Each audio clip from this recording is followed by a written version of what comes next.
నమస్తే. కల్వకుంట్ల కవితకు సంబంధించినటువంటి అంశం. ముఖ్యంగా కవిత కొత్త పార్టీ పెట్టబోతా ఉందా? అలాగే అన్నకు వాళ్ళ నాయనకు ఉన్నటువంటి ఈమెకు వచ్చినటువంటి విభేదాలేంటి? హరీష్ రావుతో ఉన్నటువంటి విభేదాలే ఆమె బయటికి రావడానికి ప్రధానమైనటువంటి కారణమా? లేకపోతుంటే తన తండ్రి అయినటువంటి కేసీఆర్ అధిక ప్రాధాన్యత సంతోష్ రావుకు ఇవ్వడమే ఈమెకు ఇష్టం లేకనే బయటకు వచ్చేటువంటి ప్రయత్నం చేస్తూ ఉందా? సో ఒక పక్కన కల్వకుంట్ల కవిత యొక్క లేఖ బయటకు వచ్చేట కంటే ముందు ఒక వ్యక్తికి ఫోన్ చేయడం జరిగింది. సో సంబంధించినటువంటి అంశంలో పార్టీ పెట్టేటువంటి అంశం గురించి ఏమైనా డిస్కషన్ చేసిందా, లేకపోతుంటే కేసీఆర్కు సంబంధించినటువంటి అంశంలో కొన్ని సలహాలు సూచనలు అడిగేటువంటి ప్రయత్నం. ఎందుకంటే గతంలో కేసీఆర్ తోటి దగ్గరగా చూసినటువంటి వ్యక్తిగా ఉన్నటువంటి వ్యక్తి మనతో ఉన్నారు. సో ఆయనకు ఆమె ఫోన్ చేసి ఎట్లాంటి వివరాలను అడిగి తెలుసుకున్నటువంటి ప్రయత్నం చేసింది. ఆమె ఎందుకు ఫోన్ చేయాల్సినటువంటి అవసరం వచ్చింది. సో ఈ అంశాలను కూడా మాట్లాడదాం. దాంతోపాటు 6 రోజులైనప్పుడు కూడా మావోయిస్టు కీలకమైనటువంటి నేత కేశవరావు మృతదేహాన్ని ఇప్పటి వరకు 6 రోజులు అవుతున్నప్పటికీ వాళ్ళ కుటుంబ సభ్యులకు ఆ బాడీని అప్పగించకపోవడం, వీటన్నిటి పట్ల మాట్లాడేటువంటి ప్రయత్నం చేద్దాం. మనతో పాటు గాదయ్య సార్ ఉన్నారు. సార్ నమస్తే. నమస్తే సార్. ముఖ్యంగా ఇదే చర్చ నడుస్తూ ఉన్నది. ఒక పక్కన కవిత కొత్త పార్టీ పెట్టబోతా ఉంది అనేది, దానికంటే ముందు మీకు 21వ తారీఖు 22వ తారీఖు తను లేఖ విడుదల చేస్తే 18వ తారీఖు 19వ తారీఖు మీకు కాల్ చేసినట్టుగా తెలుస్తుంది. సో ఆమె మీకు నిజంగా కాల్ చేసిందా? ఆమె ఏమని మాట్లాడింది మీకు?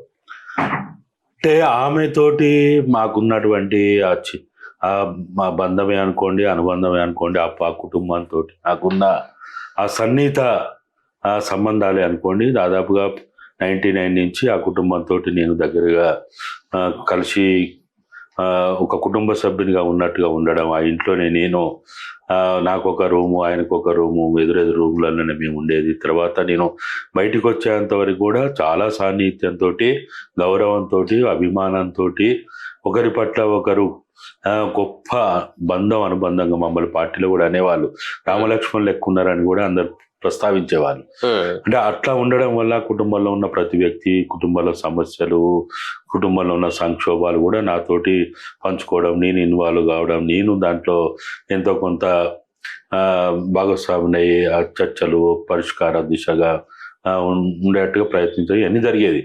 అయితే ఆమె 2002లో అమెరికాలో ప్రమాదానికి గురై వచ్చిన తర్వాత ఆమె వివాహ వేడుకల గురించి సందర్భంగా కావచ్చు, సంబంధాలు చూసినప్పుడు కావచ్చు, మ్యారేజ్ సందర్భంలో కావచ్చు, తదనంతరం కావచ్చు, దగ్గరగానే ఉండేది. అట్లా ఆ కుటుంబంలో ఉన్న ఆ సాన్నిధ్యం వల్ల దాదాపుగా ఆమె అమెరికా పోకముందే లెటర్ రాసింది అనేది అందరికి తెలుసు. అదేం రహస్యం కాదు. కాకపోతే అంశాలు ఏంటి అనేది కొంత స్పెక్యులేషన్గా బయటకు వచ్చినాయి. కానీ మే 1వ తారీఖు నాడు మేడే సందర్భంగా ఆమె నిర్వహించినటువంటి ఆ కార్యక్రమంలోనే ఆమె ఒక రకంగా బయటపడ్డది. దాని తదనంతరం ఆమె లెటర్ రాయడం ఆమె చెప్పిన ప్రకారం ఇది మొదటిది కాదు, చివరిది కూడా కాకపోవచ్చు, ఇంకా కూడా రాస్తుండొచ్చు. కాబట్టి ఆమె తన అభిప్రాయాలని భావ ప్రకటన స్వేచ్ఛలో భాగంగా వ్యక్తీకరణ చేసుకోండి. సరే, బయట వాళ్ళ కంటే అవసరం, కానీ కన్న కూతురు, గారాల కూతురు, ఆమెకి ఏం అవసరం వచ్చింది, ఆమె ఎప్పుడంటే అప్పుడు ఆయనతో కలవచ్చు, మాట్లాడవచ్చు, చెప్పుకోవచ్చు అనేది బయట జరుగుతున్న విషయం. కానీ అక్కడ ఉండదు. అట్లా కేసీఆర్ దగ్గర ఎవరికి అట్లా ఉండదు. నేరుగా పోయి కలిసేటువంటి అవకాశం ఉండదు. ఎవరి శోభోదనకు కూడా అటువంటి అవకాశం ఉండదు. ఆయన ఇష్టపడితే, ఆయన వినదలుచుకుంటే ఎదుటి వాళ్ళు చెప్పేదాన్ని వింటడే కానీ, లేదనుకుంటే దాన్ని ఏమాత్రం కూడా వినడు, పట్టించుకోడు. అవసరమైతే పట్టి కనుక చెప్పడం ప్రయత్నం చేసినా నోరు మోయించడం ప్రయత్నం చేస్తాడు. అదిరిచ్చి బెదిరించి ఏదో రకంగా పక్కదారి పట్టియడానికి ప్రయత్నం చేస్తాడు. కానీ ఆయన ఏదో గారాల కూతురు కాబట్టి ఈ అవసరం ఎందుకు వచ్చిందని విమర్శ చేసేవాళ్ళు, మాట్లాడే వాళ్ళకి తెలియక చేస్తున్నట్టే. అవును, ఇదే ఒక రకమైన ప్రచారం. కూతురే కదా, అది లెటర్ రాయాల్సినటువంటి అవసరం ఉన్నది. ఆమె ఎప్పుడు పడితే అప్పుడు పోయి మాట్లాడవచ్చు కదా ఆయనతో, ఈ ఉత్తరాలు ఎందుకు, ఇదంతా కూడా ఫేక్ లెటర్ అన్నటువంటి ప్రచారం కూడా కొనసాగింది. అదంతా తెలియని వాళ్ళు మాట్లాడేటువంటి, అవగాహన లేక మాట్లాడేటువంటి విషయం. ఎందుకంటే మేము దగ్గరగా ఉండి చాలా విషయాల్లో నేను చూసిన వాడిని కాబట్టి నాకు తెలుసు అటువంటిది ఏమి ఉండదు. అటువంటి విషయం ఒక్క కూతురికి కొడుకే కాదు, శోభోదన పరిస్థితి కూడా గట్లే ఉంటది. ఆయన వినదలుచుకున్నది, ఆయనకి ఇష్టం అనిపించిందే ఆయన వింటాడు, దానికి సమయం కేటాయిస్తాడు, దాన్ని చెప్పడానికి కూడా అవకాశం ఇస్తాడు. లేకపోతే మాత్రం అసలు కలవడానికి అవకాశం ఇయ్యాడు. అసలు ఇంకా చెప్పడం అనేది అది చాలా సుదూరం అన్నట్టు. అంతే, కలవడానికి అవకాశం ఇయ్యాడు. రోజుల తరబడి కలవకుండా ఉంచినటువంటి పరిస్థితి కేటీఆర్కి ఉంది, సంతోష్కి ఉంది. హరీష్ రావుని కలవకుండా ఎన్ని రోజులు లేడు. అవును, గద్దర్ గారిని గేటు ముంగడ కూడా కూకోబెట్టిండు కదా. ఒకవేళ ఇష్టం లేదంటే కథమే కాదు. అంతేకాదు, వీళ్ళు వాళ్ళని ఏముండదు, వీళ్ళు వాళ్ళని ఏముండదు. ఆయన ఏకాంత జీవితం జీవిస్తాడు. ఏదో కాలు మీద కాలు వేసుకొని కాలు ఒప్పుకుంటూ తల ఒప్పుకుంటూ కూర్చుంటాడు. ఇష్టమైంది ఏదో తినుకుంటూ ఏదో సంగీతం అవి ఇవి పెట్టుకొని లేకపోతే ఏదో పుస్తకాలు చదువుకుంటూ కూర్చుంటాడే కానీ ఎవరిని కూడా ఎంటర్టైన్ చేయడు, ఎవరికి అవకాశం ఇయ్యాడు. తను కావాలనుకుంటే, తను మాట్లాడదలుచుకుంటే ఎక్కడ ఉండని, ఎన్ని వందల వేల కిలోమీటర్ల దూరంలో ఉండని వాడిని పట్టుకురమంటాడు, స్టడీ చేస్తాడు. ఎన్ని రకాలు చేయాలో అన్ని రకాలు చేస్తాడు. అది ఆయనకు ఉన్నటువంటి ఇష్టం ఉంటే అలా చేస్తాడు, ఇష్టం లేకపోతే మాత్రం మొహం కూడా చూడడు. అంతే, ఆయన ప్రాక్టీస్ అది. అంతే. మీకు కవిత గారు ఫోన్ చేసి ఏమైనా కొత్త పార్టీ గురించి ఏమైనా మాట్లాడిందా సార్? అసలు దేని గురించి డిస్కషన్ చేసింది మీతో? అంటే ఆమె అక్కడికి పోయిన తర్వాత నాకు వేరే వాళ్ళ ఫోన్ నెంబర్ ఇచ్చి మాట్లాడాలంటుందంటే సరే నేను మెసేజ్ పెడితే నాకు ఫోన్ చేసింది. ఫోన్ చేసిన తర్వాత అమ్మ ఏది చేయదలుచుకున్నా కానీ జాగ్రత్తగా చెయ్యి, ఆలోచించి చెయ్యి, మంచి చెడులు వెనక ముందు ఆలోచించకుండా ఒక సుదీర్ఘమైనటువంటి చర్చ జరగకుండా ఏది చేసినా నష్టం జరుగుతుంది అంటే లేదన్నా నేను బాబు ఏదో కాన్వకేషన్ వచ్చిన అది ఈ 23 అట్లా వస్తా, రాగానే మీతో కలుస్తా మాట్లాడతా అని ఇట్లా చెప్పి అప్పటికే లెటర్ గురించి ఏమన్నా మీకు చెప్పాను సార్ ఏమన్నా? అంటే నేను మా నాన్నకు లెటర్ రాసిన నేను అన్నటువంటి విషయం ఏమన్నా మీ దగ్గర ప్రస్తావించింది? అప్పటికి అంతా తెలుసు. అంటే లెటర్ లో ఉన్న అంశాల గురించి ఏమన్నా మీతో? అంటే అప్పటికి అన్ని తెలుసు, నాకైతే అన్ని తెలుసు. ఆమె ఏ అంశాల ప్రాతిపదిక అప్పటికే ఆమె సామాజిక తెలంగాణ అనే అంశాన్ని బలంగా ముందుకు తీసుకొచ్చింది.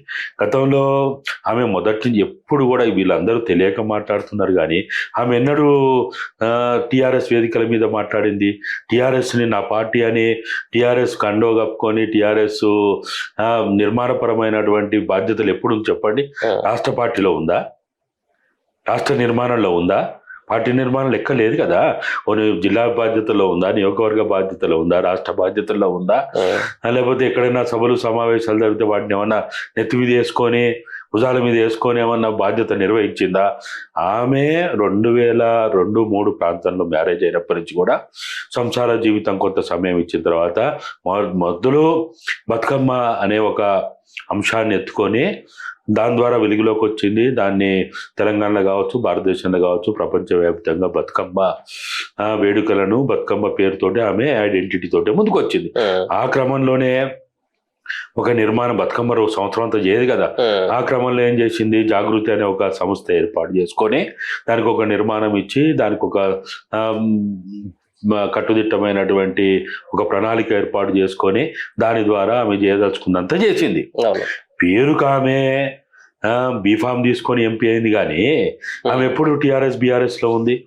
ఎక్కడ ఉంది చెప్పారు? ఎప్పుడైనా ఆమె రాష్ట్ర నాయకత్వంలో రాష్ట్ర బాధ్యతల్లో పలానా జనరల్ సెక్రటరీ పలానా లేకపోతే సెక్రటరీ పలానా బాధ్యతలు ఎప్పుడు ఉంది? ఎప్పుడు లేదు. ఆమె తెలిసి తెలియక మాట్లాడే వాళ్ళే కానీ ఆమె మొదటి నుంచి ఆమె తన వ్యక్తిగత ఎజెండాలనే పోయింది. ఆమె ఎప్పుడు కేసీఆర్ నాతో చెప్పేవాడు, ఇన్న కవిత జర మొండిది, చేయదలుచుకుందే చేస్తుంది, అది దాంతో చాలా జాగ్రత్తగా ఉండాల్సిన అవసరం ఉంటుందని ఇట్లా అనేక విషయాలు అప్పుడు చెప్పేది. చాలా విషయాలు అయినా కొంత బాధలో ఉన్నప్పుడు, సంతోషంలో ఉన్నప్పుడు, లేకపోతే కుటుంబ నేపథ్యాన్ని చెప్పే క్రమంలో ఆయన ఎట్లా ఏ విధంగా జరుపుకుంటూ వచ్చింది చింతమడక నుంచి ఆయన 82లో తెలుగుదేశంలో చేరి ఓడిపోయి మళ్ళీ 85లో గెలిచి మొత్తం ఆ ప్రయాణం అంతా అట్లా చెప్పుకుంటూ వచ్చేవాడు. చాలా కొన్ని వేల గంటలు కూర్చొని మాట్లాడుకునేది కదా. కాబట్టి చాలా విషయాలు వస్తాయి. ఇప్పుడు ఆమె చెప్పింది సరే ఏమన్నా అంటే నేను నాన్నను వదిలిపెట్టి వస్తా ఉన్నా, పార్టీని వదిలిపెట్టి వస్తా ఉన్నా, సో నా కార్యాచరణ ఎట్లా ఉంటే బాగుంటుంది, నేను కొత్త పార్టీ పెడితే బాగుంటుందా, లేకపోతే ఉన్నటువంటి పార్టీలో కలిస్తే బాగుంటుందా అన్నటువంటి అంశాల గురించి ఏమైనా మీతో ఏమైనా డిస్కషన్ చేసింది? అంత చర్చ ఏం జరగలేదు. కాకపోతే ఏంటంటే అప్పటికి నాకు అర్థమైంది, ఆమె ఇక్కడి నుంచి వెళ్ళక ముందే ఆమె అన్ని తయారు చేసుకున్నది. పార్టీ జెండాకు సంబంధించి, పార్టీ పేరుకు సంబంధించి, పార్టీ నిర్మాణానికి సంబంధించి, మేనిఫెస్టోకి సంబంధించి నేను ఎట్లా ఏ విధంగా ముందుకు తీసుకుపోవాలని ప్రధానంగా ఏంటంటే దానికి ముందు చాలా సందర్భాల్లో ప్రత్యక్షంగా పరోక్షంగా మాలాంటి వాళ్ళతోటి ఆమె ఇండైరెక్ట్గా మాట్లాడించి తెలుసుకున్న సందర్భాలు చూస్తే ఆమె అసలు రాజకీయంగా ఇప్పుడు తెలంగాణలో ఒక స్పేస్ ఉందా లేదా, ఒక కొత్త పార్టీకి ఇక్కడ అవకాశం ఉందా లేదా, ఆదరణ దొరుకుతుందా లేదా, ప్రజలు ఏ విధంగా ఉన్నారు, ఇటువంటి విషయాల మీద చాలా లోతైన చర్చ చేసింది ఆమె ముందు నుంచే. అంతే, సడన్ గా తీసుకున్న నిర్ణయం కాదు. నాకు దాదాపుగా ఆమె 6 నెలల నుంచి ఆమె కదలికలన్నీ నాకు తెలుసు కాబట్టి ఆమె ఏదో ఆషామాషిగా ఇది మొదలు పెట్టిందని అయితే నేను అనుకోను. ఓకే, ఈ ప్రయాణం వెనుక చాలా సుదీర్ఘమైనటువంటి చర్చ ఉంది, ఆలోచన ఉంది, నేపథ్యం ఉంది. అన్నిటికంటే ముఖ్యంగా ఆమె పదే చాలా మంది ద్వారా అడిగి తెలుసుకుంది ఏంటంటే తెలంగాణ ఒక నూతన పార్టీకి అవకాశం ఉందా లేదా, ఆ స్పేస్ ఉందా లేదా. ఆ స్పేస్ లో సరే తను ఫిట్ అవుతాడా ఫిట్ కాదా అనేది సెకండరీ. అది అయితే ఏ శ్లోకంతో ఒకటి స్పేస్ ఉండాలి, 2 ఆ స్పేస్ లో కూడా ఒక బలమైనటువంటి శక్తివంతమైనటువంటి సెంటిమెంట్తో కూడినటువంటి నినాదమై ఏదైతే బాగుంటది అని చాలా చర్చ చేసి ఆమె సామాజిక తెలంగాణ అనే స్లోగన్ తోటి ముందుకు పోతే తప్ప ముందుకు పోలేము. తెలంగాణ ఉండాలి, సామాజిక అంశం కూడా ముడిపడి ఉండాలి. తెలంగాణ లేకపోతే తెలంగాణ ఎవడు ఆదరించడు. అవును, ఇప్పుడు కేసీఆర్ టీఆర్ఎస్ అన్నటువంటి తీసుకుంటేనే కదా ఇప్పుడు అంత ఆగం అయిపోయింది. పోతేనే పేగుబంది అయిపోయి మూతి పనులు రాలేదంటే అయిపోయాయి. అవును, కాబట్టి ఇప్పుడు తెలంగాణ వాదం నినాదం లేకుండా, ఆ సెంటిమెంట్ లేకుండా, పేగుబంధం లేకుండా ముందుకు పోలేమని నాకు తెలుసు. ఇప్పుడు ఆమె మొండిదని మీరే అంటా ఉన్నారు. ఒక పక్కన కేసీఆర్ సైతం కూడా మొండోడే. ఇప్పుడు పార్టీ డ్యామేజ్ అవుతుంది అన్నటువంటి ఈ సందర్భంలో ఒకవేళ కనుక కవితని కేసీఆర్ బుజ్జగించేటువంటి ప్రయత్నం చేస్తే కవిత కొంత బ్యాక్ స్టెప్ వేసేటువంటి అవకాశం ఉంటుందా సార్? ఇప్పుడు కేసీఆర్ ముందున్నటువంటి 2 అవకాశాలు నాకు అర్థమైన కాడికి, ఒకటి తన అనారోగ్యాన్ని చూయించుకుంటూ తను చావు బతుకుల్లో ఉన్నానో, లేకపోతే మంచానికే పరిమితం అయిపోయినానేనో, లేకపోతే ఈ సమయంలో కుటుంబం చిన్నాభిన్నమైతే, కుటుంబం ఈ రకంగా తయారైతే నవ్వుల పాలవుతామని, అవమానాల పాలవుతామని, కుటుంబం ఈ స్థితిలో ఉన్నప్పుడు, ముఖ్యంగా తాను అనారోగ్యంతో బాధపడుతున్నప్పుడు ఈ విధమైన పని చేయడం ఎంతవరకు సమర్థనీయమవుతుంది అనే పద్ధతిలో ఆమెను ఏమన్నా మోటివేట్ చేయడానికి, కౌన్సిలింగ్ చేయడానికి ప్రయత్నం అయితే చేస్తారు. కనీసం దగ్గర రాణిస్తాడు. ఎందుకంటే పార్టీ డ్యామేజ్ చేసింది. ఒక పక్కన సామాజిక తెలంగాణ, భౌగోళిక తెలంగాణ అంటూ కొంత వ్యాఖ్యలు చేసింది. అంటే 10 సంవత్సరాలు వాళ్ళ నాన్న ముఖ్యమంత్రి ఉన్నటువంటి సందర్భంలో సామాజిక తెలంగాణ వైపుగా ఆయన ఆలోచించలేదన్నటువంటి ఒక వ్యాఖ్యతో పాటు ఆ సంబంధించినటువంటి లేఖ సంబంధించినటువంటి అంశం, ఆమె ఎయిర్పోర్ట్ గురించి బయటకు వచ్చి దయ్యాలు ఉన్నాయి అన్నటువంటి వ్యాఖ్యలు చేయడం ద్వారా పార్టీ కొంత డ్యామేజ్ అవుతా ఉంది, కార్యకర్తలంతా కూడా ఒక రకమైనటువంటి ఊహలోకి వెళ్ళిపోయిండు అన్నటువంటి భావన కేసీఆర్కి వస్తే కనీసం కల్వకుంట్ల కవితను దగ్గర రానిచ్చేటువంటి పరిస్థితి ఉంటుందంటారా ఈ క్రమంలో? రానియాడని ఏమో అనుకోవద్దు. అంతే, చూడడు, రానియాడు, పిలువడు, ఇవన్నీ ఏముండవు. అంతే, అటువంటి అన్ని మనం రాజకీయాల్లో ఉంటాయి అనుకోవడమే తప్పు. అటువంటి ఏముండవు. శాశ్వత శత్రుత్వం ఉండదు, శాశ్వత మిత్రుత్వం ఉండదు. అది కుటుంబాల్లో ఉండదు, అన్నదమ్ముల్లో ఉండదు, అక్కజల్ల. రాజకీయమే ప్రధానము, కుర్చీకిస్తానే ప్రధానము, ఆధిపత్యమే ప్రధానము. వాళ్ళ ఇగోలు, వాళ్ళ యొక్క స్వార్థ రాజకీయాలే ప్రధానం. అవి తప్ప మిగతా అన్ని కూడా ఏవి ఉండవు.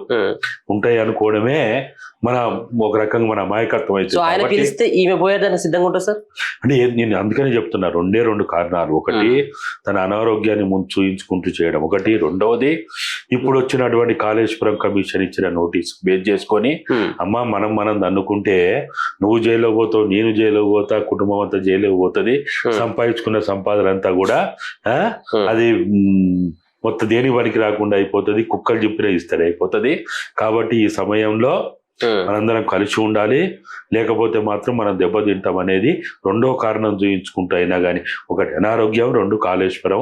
లేకపోతే ఇటు బీజేపీ, కాంగ్రెస్ వీళ్ళ మీద పెట్టమని అంటున్న కేసులను దృష్టిలో పెట్టుకొని చేసే ప్రయత్నాన్ని చూపించైనా ఇప్పుడు ఏమైనా చేస్తే చేయాలి. ఇంతకు మించి ఆయనకి ఇప్పటికిప్పుడే మీరు అన్నట్టు తన మీదనే తన గుండెల మీదనే దండింది, తన మీదనే బుల్లెట్ ఎక్కుపెట్టి కాల్చింది అనే ఏవైతే అంశాలు ఉన్నాయో అది వాస్తవాలు అయినప్పటికీ, అది నిజాలైనప్పటికీ ఆయన ఎప్పుడు కూడా ఆయన ఆలోచన ఎట్లుంటుంది అంటే నాకు ఎప్పుడు చెప్పేవాడు 99లో మా పరిచయం అయినప్పటి నుంచి ఎప్పుడు మేము కొంత ఆవేశంలో ఉన్నప్పుడు, కొంత డిఫరెంట్గా ఆలోచించేటప్పుడు ఆయన ఎప్పుడు చెప్పేది ఒకటే ఒక సూత్రం ఆయన పాటిస్తాడు. గోడ మీద ఒక గీత ఉంటే దాన్ని చెరిపేయొద్దు అంటాడు, దాని పక్కన పెద్ద గీత గీయమంటాడు.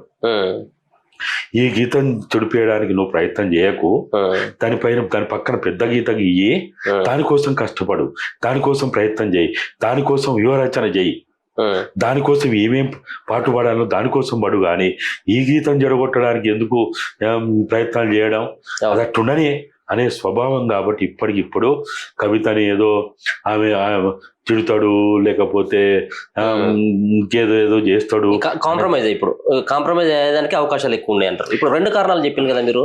ఒక పక్కన జైలుకు వెళ్ళేటువంటి అవకాశం ఉంటుంది, మనం ఒకవేళ వీడిపోయినట్టు ఉంటే ఒక అంశం. ఈ 2వ అంశానికి వచ్చిన తర్వాత ఆమె అనారోగ్యం సంబంధించినటువంటి విషయం. సో ఈ 2 కారణాలు చెప్తే కవిత కాంప్రమైజ్ అవుతుందని చెప్పేసి అనుకుంటా ఉన్నాను. అంటే తన చుట్టూ ఆమె ఇప్పటికీ మీరు అన్నారు జెండా సంబంధించినటువంటి అంశాలని ఇప్పటికీ ఆమె రెడీ చేసి పెట్టుకున్నది అని చెప్పేసి. సో ఈ టైంలో ఆమె కేసీఆర్ బుజ్జగిస్తే ఊరుకుంటుందని అనుకుంటా ఉన్నారు. అంటే వాళ్ళు బుజ్జగింపులకి ఏమీ ఆమె ఇల్లే మనస్తత్వం కాదు. కాకపోతే ఈ పరిస్థితులు, ఇటువంటి పరిస్థితులు ఆమెని ఒక రకంగా ఏమైనా మోటివేట్ చేసేవాళ్ళు, కౌన్సిలింగ్ చేసేవాళ్ళు మనం చూస్తాం కదా. అరే ఈ చుట్టూ ఉన్న వాళ్ళు కూడా ఏమంటారు, అరే తండ్రి సాగు బతుకుల్లో ఉంటే నువ్వేందమ్మా ఇట్లా చేసుడు, లేదా తండ్రి కీర్తి మొత్తం కూడా మటాష్ అవుతుంటే, దేని కాకుండా పోతుంటే నువ్వేందమ్మా నువ్వు ఈ విధంగా ఈ వేషం కట్టినవని అనేవాళ్ళు ఉంటారు. మన సమాజం ఎట్లుంటది అంటే, ఎంత క్రూరుణ్ణైనా చంపబడిన తర్వాత చచ్చిపోయిన తర్వాత అయ్యో పాపం అనే సమాజం ఇది. కాబట్టి ఇప్పటికిప్పుడు కవిత ఏమైనా తన వేసుకున్న ప్రణాళిక ప్రకారం ముందుకు పోవాలన్నప్పుడు ఈ అంశాలు, ఈ సెంటిమెంట్ తో కూడిన అంశాలు, కాళ్ళకి బంధాలు వేసేది, నోటికి బంధాలు వేసే అటువంటి అవకాశాలు కాబట్టి కొద్దిగా అవి ఉంటాయి. కానీ మనం చూడాలి. కానీ ఏది ఏమైనా ఇవాళ కాకపోతే రేపు కాకపోతే ఎల్లుండి ఇక వాళ్ళు కలుస్తారు. రాము, కవిత, హరీష్ ముగ్గురు కలిసి చట్టాపట్టాలు వేసుకొని ఊరేగుతారు. ఏదో అవుతుంది, ఏదో అయిపోతుంది అన్నంత సీన్ అయితే ఉండదు అనేది నేను అభిప్రాయపడుతున్నా. ఎందుకంటే ఎప్పుడు కూడా ఒక వరలో ఒకే కత్తి పడుతుంది, 2-3 కత్తులు పట్టవు. కుర్చీలో ఒకడే కూర్చోగలుగుతాడు. కాబట్టి ఇలా ఈ ముగ్గురు కూడా ఎవరికి వాళ్ళు నేను అరువుని ఆ కుర్చీలో కూర్చోవడానికి, కేసీఆర్ చేత ఖాళీ కాబడినటువంటి కుర్చీలో నేనారుణ్ణే అని ఎవరికి వాళ్ళు అనుకుంటున్నారు. కాబట్టి ఈ పరుగు పందం ఉంటది. ఏదో మన కుర్చీ ఆట ఉంటది చూడు, చిన్నపిల్లలు ఆట ఆడుతూ ఉంటారు కుర్చీ ఆట అని. ఆ కుర్చీ ఆటలో చివరికి ఎవరు గెలుస్తాడు? ఒక్కడే గెలుతాడు అంతే. ఓ 10 కుర్చీలు ఉన్నా చివరికి గెలుపు ఎవరిని వరిస్తుంది? ఆ చివరి కుర్చీలు ఎవడైతే కూర్చుంటాడో వాడినే వరిస్తుంది. కాబట్టి ఇది కుర్చీ కొట్లాట. కాబట్టి ఇది ఇట్లనే నడుస్తుంది.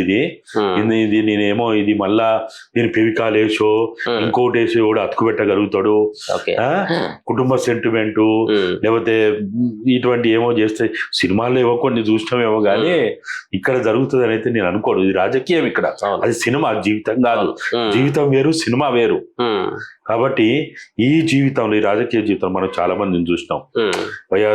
వైఎస్ఆర్సీపీ పెట్టిన, రాజశేఖర రెడ్డి పేరుతో పెట్టిన పార్టీలు ఏమైందో చూసినాం. లల్లు ప్రసాద్ ఆర్జేడీలో చూసినాం.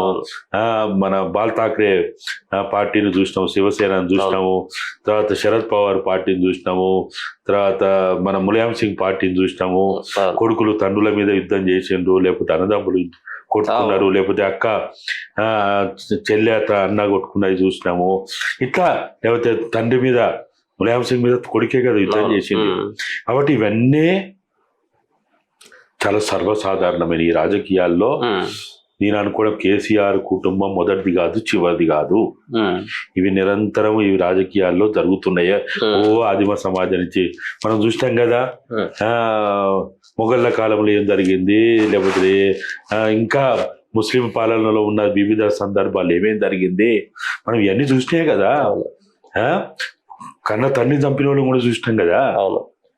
చూడలేదా? అవును. కాబట్టి ఆ రాజకీయాలు అట్లే ఉంటాయి, ఆ చికిత్స అట్లే ఉంటది. కాబట్టి కవితమ్మ తన సహజమైనటువంటి మనస్తత్వం ప్రకారం నాకున్న అవగాహన ప్రకారం నేనైతే ఆమె ఖచ్చితంగా ఇవాళ కాకపోతే రేపు నెల కాకపోతే నెల, కొంతమంది ఏదో జూన్ 2 అంటున్నారు, పేరు కూడా టీబీఆర్ఎస్ అంటున్నారు, అయి ఉండొచ్చు కూడా.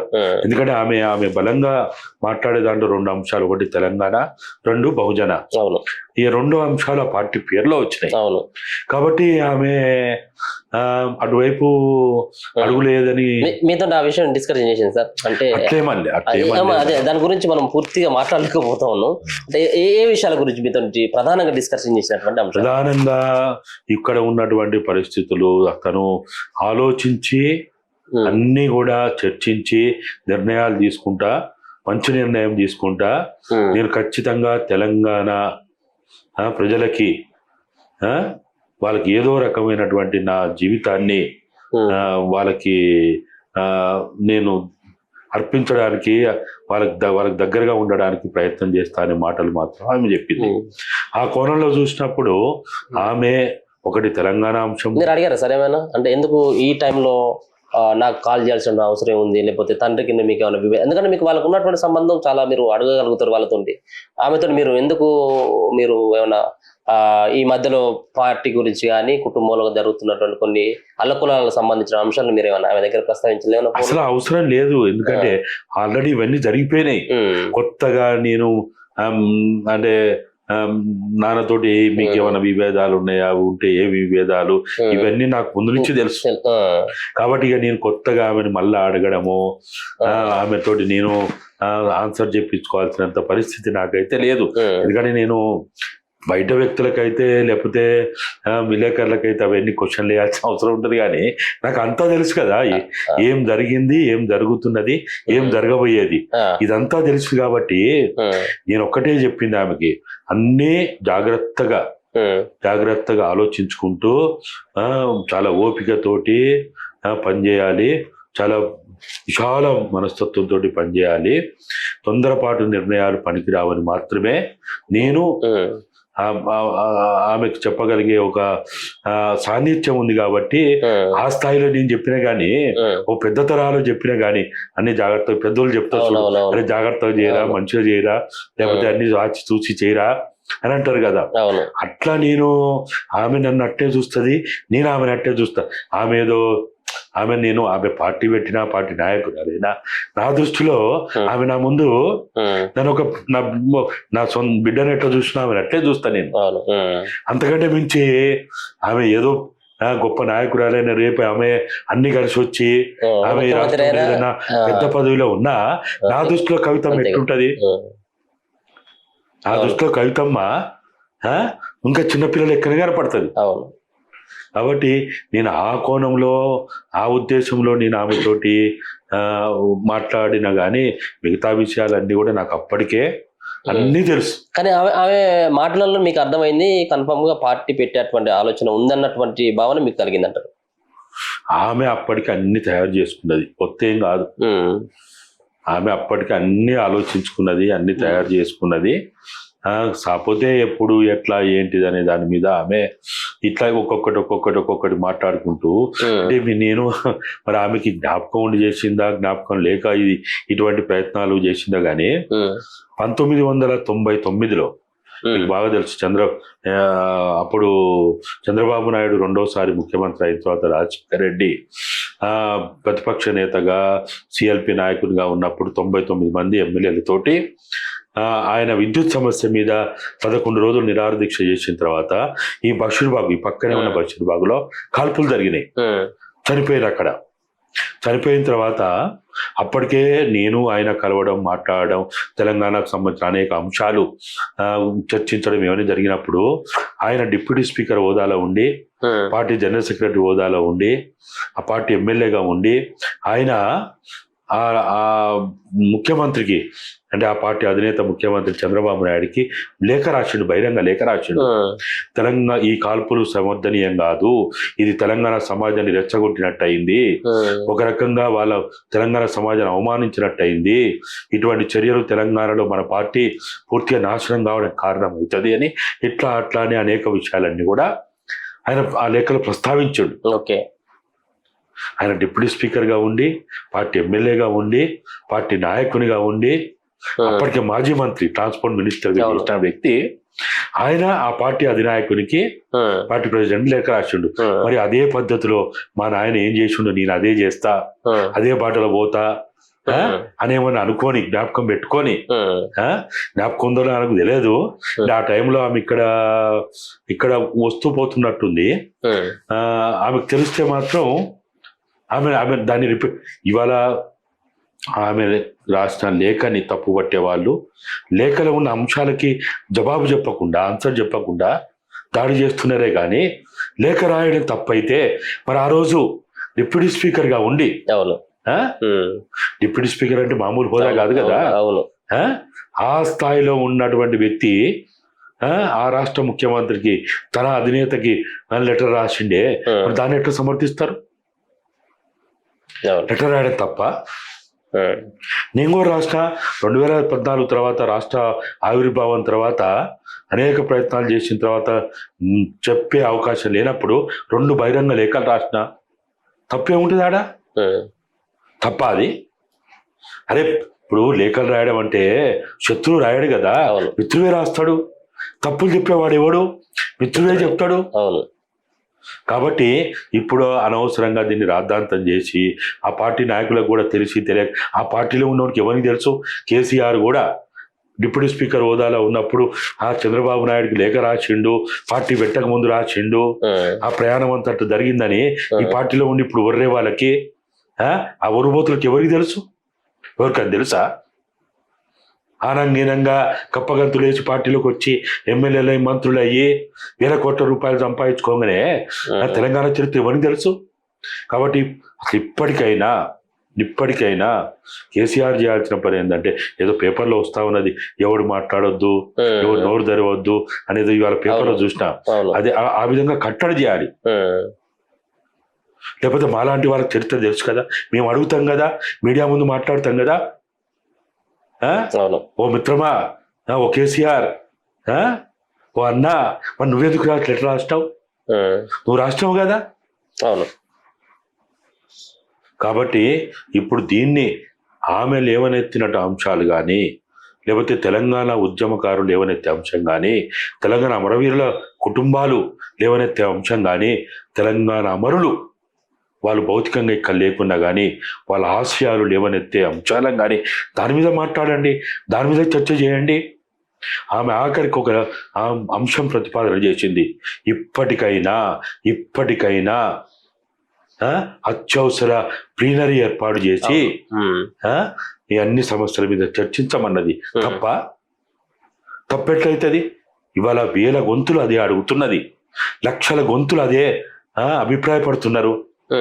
ఆమె చెప్పగలిగింది, ఆమెకు అవకాశం ఉంది, మీడియా ఇంపార్టెన్స్ ఇస్తుంది కాబట్టి అది బయటకు వచ్చినాయి. కానీ ఇవాళ కొన్ని లక్షల కోట్ల మంది అదే అభిప్రాయపడుతున్నారు. వాస్తవం కాదా? ఇప్పుడు కేసీఆర్ని మిస్గైడ్ చేసేటువంటి వ్యక్తులు ఎవరు సార్? అంటే ఆమె చెప్పినటువంటి వ్యాఖ్యలను బట్టి దయ్యాలు ఉన్నారు అన్నటువంటి ఒక వ్యాఖ్యలు చేసింది. సో ఎవరిని ఉద్దేశించి చేయొచ్చు అంటే, మొదటి నుంచి కవితకు ఆ కుటుంబంలో ఉన్నటువంటి వ్యక్తుల పట్ల విభేదాలు ఎవరితోటి ఎక్కువగా ఉండేది? ఇప్పుడు అన్నను ఉద్దేశించి అన్నదా, లేకపోతే సంతోష్ రావునా, హరీష్ రావునా, ఎవరన్నది ఇంకా సస్పెండే ఉండేది. వాళ్ళు ముగ్గురు ఎవరిని అని ఉండొచ్చు అన్నటువంటి భావన మీకుంది? ఎవరితో ఎక్కువగా కేసీఆర్ ఎక్కువ కలిసి ఉండేది, ఎవరితో ఎక్కువ కోపంగా కవిత ఉండేది? ఆమె మొదటి నుంచి కూడా వీళ్ళు ఎవరిని పట్టించుకోకపోయేది. ఎవరు వీళ్ళని పట్టించుకోపోయి వీళ్ళ గురించి పెద్ద కేర్ నాట్ అన్నట్టే ఉండదు. ఆమె ఒకవేళ అట్లా ఉంటే ఆమె చేసే కార్యక్రమాలు, ఆమె చేసిన కార్యక్రమాలు, ఇప్పుడు జైలు నుంచి వచ్చిన తర్వాత చేసే కార్యక్రమాలు చూస్తే ఎక్కడైనా వాళ్ళని అడిగి చేసిందా? ఇప్పుడు నిజంగా ఆమె ఏదైతే జైలు నుంచి వచ్చిన తర్వాత కూడా ఆమె చేపట్టిన కార్యక్రమాలు, అవును. పెట్టిన మీటింగులు, ధర్నాలు, ఇతరత్ర అదే ఇంకొకటి ఆ పార్టీలో కూడా చేస్తే షోకాజ్ నోటీసులు వచ్చేవి, సస్పెన్షన్లు అయిపోయి వాడిని పాతాలను దొక్కేటోళ్ళు. అవును. కానీ ఆమె ఎన్నడూ పోరా మీరు ఎవరన్నా నాకంటే మీరు గొప్పరా అనే స్వభావంలో ఉంటది. ఆమె ఏదో పెద్దగా వీళ్ళని, కాకపోతే ఏంటంటే తండ్రి మీద గౌరవం కావచ్చు, అభిమానం కావచ్చు, ఆయన ఒక దేవునిగా పోల్చింది కాబట్టి వీళ్ళందరినీ దెయ్యాలుగా పోల్చింది. అంతేగాని వీళ్ళు దెయ్యాలు, వీళ్ళు రాక్షసులు, వీళ్ళు ఏమో చేస్తారు, వీళ్ళు భూతాలు అని అంత వీళ్ళకి దెయ్యాల స్వభావం కూడా లేదని ఆమె అభిప్రాయం. అంత గొప్పగా చూడాలి వీళ్ళని. ఓకే, కేటీఆర్ ఏం ఊహించుకుంటాడు అసలు? అంటే కేటీఆర్ కనుక అధ్యక్షుడు బాధ్యతల్లో ముఖ్యమంత్రి అంటే పార్టీ ఉండేటువంటి అవకాశం ఉంటుంది సార్ ఇప్పటి వరకు? ఎందుకంటే అధ్యక్షుడు బాధ్యతలు కేటీఆర్కి అప్పగిస్తా ఉన్నాడు అన్నటువంటి వార్తలు బలంగా వినబడతా ఉన్నాయి. సో మొన్న కూడా హరీష్ రావు కూడా ఒక స్టేట్మెంట్ ఇచ్చిండు, నేను ఆయనకు బాధ్యతలు అప్పగించినా కానీ ఆయన నేతృత్వంలో పనిచేయడానికి నేను సిద్ధంగా ఉన్నాను అంటూ. సో ఆయన మనస్ఫూర్తిగా చెప్పిండు అదేమన్నా? అంతేనా? గుండె నుంచి చెప్పిండా? ఏదో పైకి పెదవులతో చెప్పిండు, మాట మనసాక్షిగా చెప్పిండా? చెప్పమని చూద్దాం మనసాక్షిగా. అదంతా ఉత్తదే. ఇదంతా ఇప్పుడు సపోజ్ నేను ఎంత బాధల్లో ఉన్నా, ఎంత సంక్షోభంలో ఉన్నా, మీరు నాకు ఫోన్ చేస్తే నేను ఏమంటా? అంతేగాని ఆవేదన అంతా వెళ్ళగక్కోరు కదా. కాబట్టి ఆయన మనస్ఫూర్తిగా మాట్లాడలేదు, మనసులో మాట చెప్పలేదు. హరీష్ రావు కూడా బయటకు వచ్చేటువంటి అవకాశం ఏమన్నా మీరు చూస్తే? అంటే వాస్తవంగా ఆయనకు అవకాశం ఉంది, కానీ ఇప్పుడు కవితమ్మ గనుక ఈ నినాదంతో ముందుకు వస్తే, ఎందుకంటే సామాజిక తెలంగాణ అనేది తెలంగాణ 4 కోట్ల ప్రజలని ఆకర్షించేటువంటి నినాదం ఇది. కులాలకి, మతాలకి, ప్రాంతాలకి అతీతమైన నినాదం అది. కాబట్టి ఈ సామాజిక తెలంగాణ ప్రజల ఆకాంక్షది. ఇప్పుడు సామాజిక తెలంగాణ అన్నటువంటి అంశం ఇప్పుడే గుర్తొచ్చిందా? 10 ఏళ్ళుగా మీ నాన్న ముఖ్యమంత్రి ఉన్నారు, మీరే మంత్రులు ఉన్నారు, మీరే ఎంపీలు ఉన్నారు, ఆ రోజు గుర్తురానటువంటి అంశం కొత్త ముసుగులో కవిత బయలుదేరుతా ఉంది సామాజిక తెలంగాణ అంటూ. సో ఆమె చెప్పేటువంటి మాటలను తెలంగాణ సమాజం నమ్ముతుందని చెప్పేసి అనుకుంటా ఉంటారా? ఏవి పట్టించుకోరు. గతం అంటారు, ఇప్పుడు ఏం చేస్తున్నదో చూస్తారు సమాజం ఎప్పుడు కూడా. గతంలో వాడు రౌడీనా, గుండానా, లేకపోతే అంతా కూడా, లేకపోతే వ్యభిచార, ఇంకోటి చూడు అంతగా పట్టించుకొని దాని పరంపరలోనే ఆ వ్యక్తిని విశ్లేషించే అంత ఇది ఉండదు. ఈ రోజు ఏం చేస్తున్నాడు వాడు గుండాయిజం చేయని, రౌడీజం చేయని, వాడు ఏదన్నా వాడు కొన్ని సంక్షేమ కార్యక్రమాలు చేసిండు అనుకో, వాడు బ్లడ్ క్యాంపులు పెట్టినా, వాడు మిషన్లు పంచినా, వాడు అన్నదాన కార్యక్రమాలు చేసినా, వాడు ఇంకేదైనా చేసినా వాడిని గొప్పగా ఆదరించే సమాజం ఇది. దండలేసి జేజేలు కొట్టే సమాజం ఇది. మనం చూడలే ఎంతమంది రౌడీలు ఉంటారు. అంతకులుగా ఉన్న వాళ్ళు కూడా వాళ్ళు ఏదో కొన్ని ఇటువంటి కార్యక్రమాలు చేస్తే వాళ్ళని గొప్పగా మాట్లాడతలేరా, చూపిస్తలేరా? కాబట్టి అది ఏది కూడా మనం ఏదో దాన్ని పట్టించుకుంటారు. ఆమె లిక్కన్ రాని ఇవన్నీ ప్రజలు ఇంకా గుర్తుపెట్టుకుని ఏదో ఉంటుందని ఏముండదు. ఈ రోజు ఏం చేస్తున్నది అంతే. ఈ రోజు ఎట్లా చేస్తున్నది? ఇప్పుడు 18 ఏళ్ళు జైల్లో పోయి 1,00,000 కోట్ల అవినీతి ఆరోపణలతోటి పోయిన జగన్మోహన్ రెడ్డి 18 ఏళ్ళ నుండి బయటకు వచ్చిన తర్వాత ముఖ్యమంత్రి కాలేదా? 2 సంవత్సరాలు అత్యంత నిరంకుశ పాలన చేసిందని ఇందిరాగాంధీని తిట్టినప్పుడు కూడా అసలు ఆమెకి పెట్టని పేరు లేవు. రాక్షసులు అనే పదం చాలా చిన్న పదం. అట్లా మాట్లాడిన వాళ్ళు కూడా 77 తర్వాత జనతా ప్రభుత్వం వచ్చిన 2 ఏళ్లలోనే మళ్ళా ప్రధానమంత్రి కాలేదా? ఈ దేశంలో ఎవరు జైల్లో పోయింది ఎవరు? అంతకులు కాని వాళ్ళు ఎవరు? ఆ అవినీతి ఆరోపణలు లేని వాళ్ళు ఎవరు? కాబట్టి అదేదో పెద్దగా అడ్డంకి అవుతుంది అనే అంశం అయితే నేనైతే భావించాను. అట్లా కేసీఆర్ మీద 99 ముందు ఎన్ని ఆరోపణలు, పాస్పోర్ట్ బ్రోకర్ సంబంధించి ఎన్ని దొంగ నోట్లని, పాస్పోర్ట్లని, ఇంకెన్నో ఎన్ని లేవు. ఎవరు పట్టించుకున్నాడు? ఎవడైనా మాట్లాడిండా, చర్చించిండా? ఆ నినాదంలో ఉండే బలము, ఆ నినాదంతో ఈ ప్రయాణం పెనవేసుకున్న బంధము, ఆ నినాదంతో ముందుకు పోయేటువంటి అంశం ఏదైతే ఉంటుందో నినాదమే చర్చ అవుతుంది, కానీ వాళ్ళ వ్యక్తిగత జీవితం చర్చ కాదు ఇక్కడ. సో చూస్తా ఉన్నాం కదా, కవితకు సంబంధించినటువంటి అంశంలో కేసీఆర్ కు రాసినటువంటి లేఖలో మరో పక్కన దానికంటే ముందే గాదా ఇన్నయ్య గారితో మాట్లాడినటువంటి మాటలు ఇదంతా చూసినట్టయితే ఖచ్చితంగా కల్వకుంట్ల కవిత కొత్త పార్టీ పెట్టేటువంటి ఆలోచన చేస్తున్నట్టుగా స్పష్టంగా అర్థమవుతా ఉంది. ఒక పక్కన కేసీఆర్ ఆరోగ్యం గురించో లేకపోతే కేసీఆర్ జైలు జీవితం ఉంటుందన్నటువంటి అంశాలను కనుక ఒకవేళ కవితతోటి పంచుకున్నటువంటి ప్రయత్నం చేస్తే ఆమె వెనక్కి తగ్గేటువంటి అవకాశం కూడా లేదు అన్నటువంటి భావన సైతం కూడా గాదైనా గారు అయితే చెప్తా ఉన్నారు. చూస్తూనే ఉండండి మన తెలుగు.